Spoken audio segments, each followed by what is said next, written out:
म्हणजेच आपलं स्नायू बळकट होतात, क्रिया कौशल्य करण्यासाठी आपल्याला आपलं शरीर सक्षम बनतं.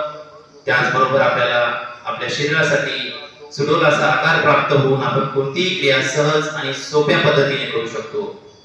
त्याचबरोबर दुसरा फायदा म्हणजे मनशांती.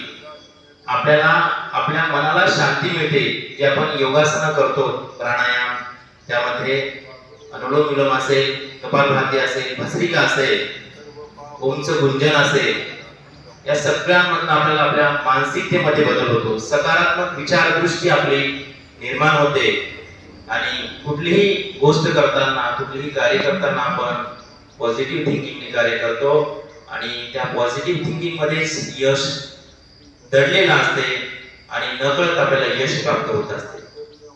त्याचबरोबर आपण सामाजिक बांधिलकी जी आहे ती बाळगतो.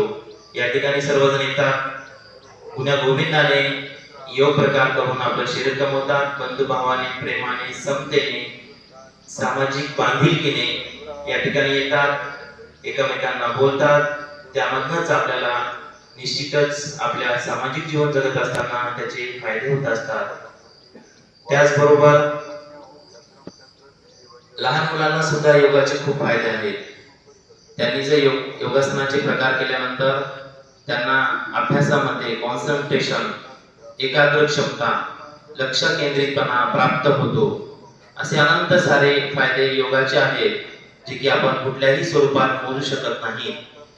त्यामुळं योग केला पाहिजे आणि राष्ट्र निर्मितीच्या कार्यामध्ये आपलं मोलाचे योगदान दिलं पाहिजे, असं आम्हा